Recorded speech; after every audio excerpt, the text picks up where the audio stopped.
तो movie start करते हैं। फिल्म की शुरुआत में हम भविष्य का समय देखते हैं, जहां एक लड़का समुद्र के किनारे खेल रहा होता है। तभी उसकी माँ जूना उसे कहती है कि जमीन पर पड़ी चीजें मत खाना। उसके बाद वो रिटर्न घर आने के बाद ब्रश करता है, जहां थोड़ी देर के बाद हम देख पाते हैं कि पास ही रखी एक प्लास्टिक की बाल्टी वो बड़े आराम से खा रहा होता है। दूसरी तरफ उसकी माँ उसे प्लास्टिक खाते हुए देख रही होती है, लेकिन उसकी माँ जूना उसे ऐसा करने से नहीं रोकती। इससे हमें यह पता चलता है कि ब्रेकेन प्लास्टिक की चीजें आराम से खा सकता है। अभी हमें रात का सीन दिखाया जाता है, जहां ब्रेकेन सो रहा होता है और उसकी माँ जूना वहां आकर तकिए के जरिए उसकी सांस रोककर उसकी जान ले डालती है। और बाद में वो अपने पति लैंड के दोस्त को कॉल करके बताती है कि उसने ब्रेकेन को मार दिया है, इसलिए वो ये खबर लैंड को बता दे ताकि वो अपने मॉन्स्टर बेटे को यहाँ से ले जाए। अब उसके बाद जूना फुट फुट कर रोने लगती है। फिर हम लैंड को देखते हैं, जो रात के समय उस घर पर आता है, पर तब तक जूना वहां से भाग चुकी हुई होती है। लैंड अपनी बेटी की लाश देखकर रोने लगता है। अब आगे के सीन में हम सॉल नाम के आदमी की तरफ देखते हैं। वो एक अजीब से बिस्तर पे सो रहा था। तभी सॉल की गर्लफ्रेंड कैप्रिस आती है। तभी पता चलता है कि सॉल की गर्लफ्रेंड एक आर्टिस्ट है। वो सॉल के साथ अपना आर्ट परफॉर्मेंस करती है। इसके बाद कैप्रिस अपने डिवाइस से सॉल के शरीर की जांच करके बताती है कि उसके शरीर के अंदर एक नया अंग विकसित हो रहा है। दरअसल ये भविष्य का ऐसा समय है कि पर्यावरण में होने वाले प्रदूषण के कारण होने वाले बदलाव के कारण काफी सारे लोगों में नए नए तरह के अंग विकसित हो रहे हैं, और उन्हीं सब लोगों में सॉल भी शामिल है। सॉल कहता है कि शरीर में अंग विकसित होने की वजह से काफी दर्द महसूस होता है, इसलिए सॉल जैसे लोगों को ये बिस्तर की जरूरत पड़ती है, क्योंकि ऐसा बिस्तर उनके शरीर में होने वाले दर्द को कम करता है। अब नेक्स्ट सीन में हम कैप्रिस को नाश्ता करते हुए देखते हैं। वो बड़े आराम से नाश्ता कर रही होती है, पर सॉल नए अंगों की वजह से नाश्ता करने में भी दिक्कत होती है, जिस वजह से वो एक अजीब से कुर्सी पर बैठकर नाश्ता कर रहा होता है। इसमें वो कुर्सी सॉल को नाश्ता करने में मदद करती है। अब आगे के सीन में हम देखते हैं कि दोनों ऑर्गन रजिस्टर डिपार्टमेंट में दिखाई देते हैं। यहाँ पे इंसानों में होने वाले नए अंगों का रजिस्ट्रेशन टैटू से ट्रेडमार्क करने का काम होता है। यहाँ पे उन्हें 2 ऑफिसर मिलते हैं। यहाँ आने के बाद उन्हें पता चलता है कि अंग पूरी तरह से विकसित होने के बाद उसमें कोई भी दर्द नहीं होता है, और इस पे गवर्नमेंट भी इलाज ढूंढ रही है। बाद में वो ऑफिसर सॉल के अंगों पर ट्रेडमार्क लगा देता है। उसके बाद वे दोनों घर वापस आ जाते हैं। कैप्रिस इस बात से परेशान थी कि उस ट्रेडमार्क की वजह से सॉल का अंग खराब ना हो जाए। यहाँ वे लोग बात कर ही रहे थे कि अगले सीन में बॉस और राउटर नाम की 2 लड़कियां वहां आ जाती है। दरअसल उन्हें सॉल ने ही बिस्तर ठीक करने के लिए बुलवाया था, क्योंकि उसका बिस्तर कुछ दिनों से ठीक से काम नहीं कर रहा था। अब सॉल बिस्तर ठीक करते हुए बॉस को एक डॉक्यूमेंट मिलता है। उससे बॉस को यह पता चलता है कि सॉल के पास एक शार्क मशीन है, जिसे पोस्टमार्टम के लिए इस्तेमाल किया जाता है, पर कंपनी ने इस मॉडल को बनाना बंद कर दिया है। बॉस और राउटर सॉल और कैप्रिस से सवाल करते हैं कि तुम लोग इस मशीन का क्या काम करते हो।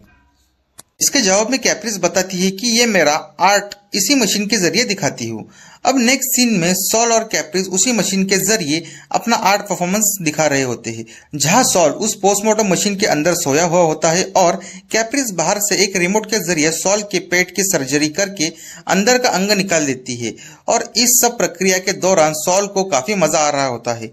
इस सब से यह बात साबित होती है कि कैप्रिस जिस आर्ट की बात कर रही थी वो आर्ट ये है, यानी इससे यह साबित होता है कि भविष्य के लोग सर्जरी को आर्ट की तरह पेश करते हैं।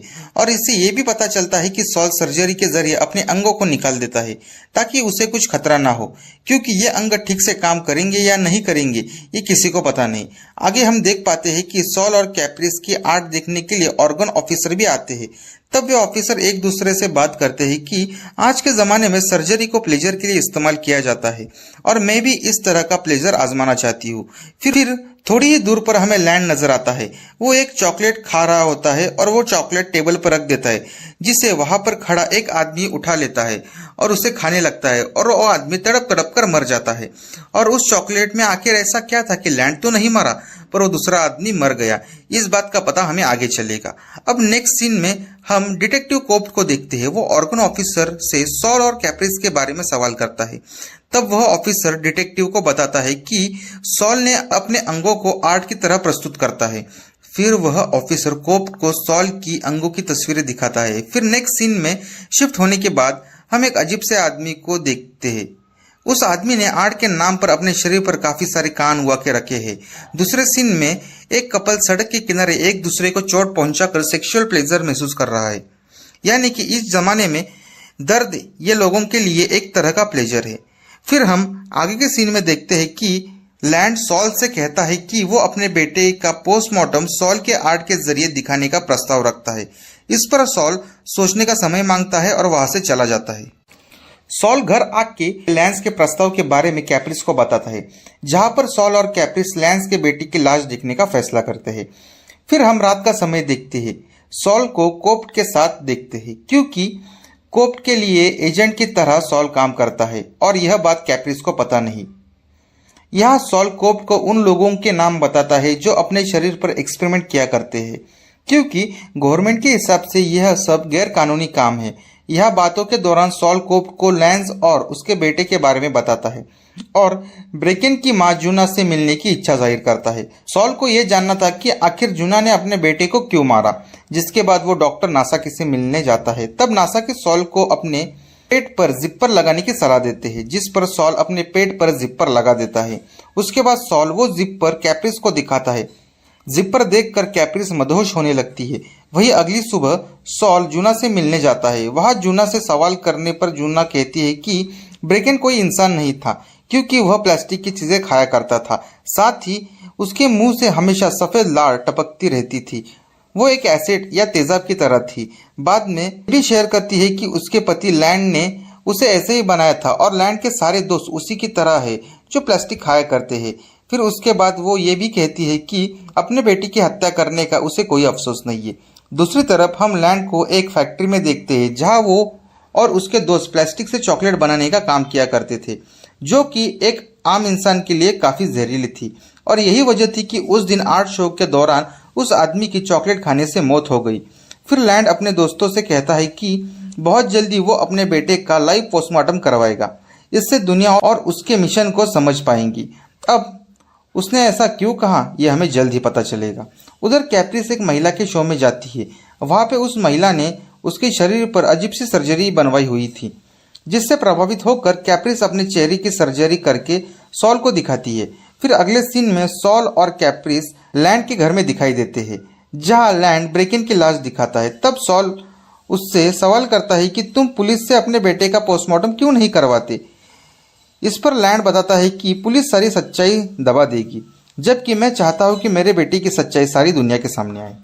दरअसल लैंस और उसके दोस्त ने अपने शरीर को इस तरह मॉडिफाई किया था कि वे लोग प्लास्टिक से बनी चॉकलेट खा सकते, लेकिन उसका बेटा ब्रेकेन जन्म से ऐसा पैदा हुआ था कि वो बड़े आराम से प्लास्टिक खा सकता था और पचा सकता था, ताकि दुनिया वाले ये समझ पाए कि अगर वे लोग अपनी सर्जरी आज ही करवा ले तो उनके बच्चे बिना किसी प्रॉब्लम के प्लास्टिक खा पाएंगे, जिससे दुनिया में कभी भी खाने की कमी ना पड़ेगी। क्योंकि इस प्रदूषित दुनिया में ना ही ज्यादा पेड़ पौधे और ना ही ज्यादा जानवर बचे हैं जिसे खाकर इंसान जिंदा रह सके, इसलिए इंसानों को प्लास्टिक खाकर जिंदा रहना पड़ेगा। यानी आगे वो सॉल और अपनी प्लास्टिक चॉकलेट खाने को देता है, पर सॉल मना कर देता है, क्योंकि सॉल कोई आम इंसान नहीं था, क्योंकि उसके शरीर में नए नए अंग तैयार होते रहते थे। आगे सॉल और कैप्रिस वहां से निकल जाते हैं। बाद में रात के समय सॉल कोप्ट को लैंस और उसके दोस्तों के बारे में बताता है, जबकि दूसरे सीन में बॉस और राउटर डॉक्टर नासाकी के घर में डॉक्टर नासाकी की खुर्ची ठीक करने के बहाने से घुसकर उन्हें मार देती है। आगे सॉल और कैप्रिस के आर्ट शो में ब्रेकेन का पोस्टमार्टम शुरू किया जाता है, जिसे देखने के लिए बहुत लोग आए हुए हैं।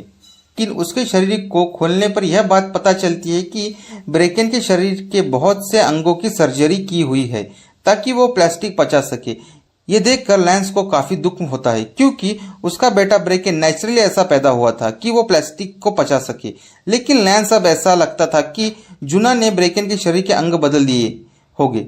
लैंस ये सब सोचकर परेशान ही हो रहा था, तभी बॉस और राउटर उसके सिर में ड्रिल मशीन घुसाकर उसे मार देती है। वही सॉल कोप्ट को मिलकर ब्रेकेन के बदले हुए अंगों के बारे में पूछता है। दरअसल सॉल समझ चुका था कि ब्रेकेन के अंगों को बाद में बदला गया है, इसमें सरकार का ही हाथ होगा। तब कोप बताता है कि ब्रेकेन के अंदर पहले से ही प्लास्टिक पचाने की क्षमता थी और गवर्नमेंट ये बात लोगों के सामने नहीं लाना चाहती, इसलिए उन्होंने पहले ही ब्रेकेन के अंगों को बदल दिया। यहाँ पे सॉल समझ गया था कि लैंस जो भी कर रहा था वो इंसानियत के लिए कर रहा था, क्योंकि आज नहीं तो कल इंसानों को खाने की कमी पड़ने वाली थी। इसलिए अगर वे प्लास्टिक खा पाते तो पूरी दुनिया, मानव जाति सुरक्षित रह पाती।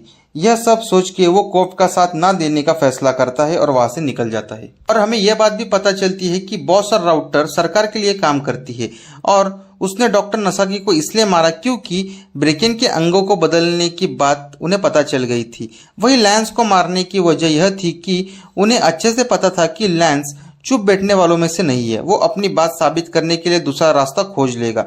इसलिए बॉस और राउटर ने पहले ही उसे गवर्नमेंट के रास्ते से हटा दिया। अब मूवी के आखिरी सीन में हम सॉल को उसके कुर्सी पर देखते हैं, जहां उसे खाना खाने में बहुत तकलीफ हो रही होती है। तब कैप्रिस उसे लैंस की बनी चॉकलेट खाने को देती है, जिसे खाकर सॉल अपना सारा दर्द भूलकर बिल्कुल शांत पड़ा रहता है, मानो जैसे उसके शरीर में जान ही ना हो।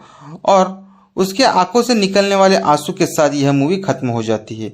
तो ये मूवी आपको कैसे लगी, कमेंट सेक्शन में जरूर बताइए।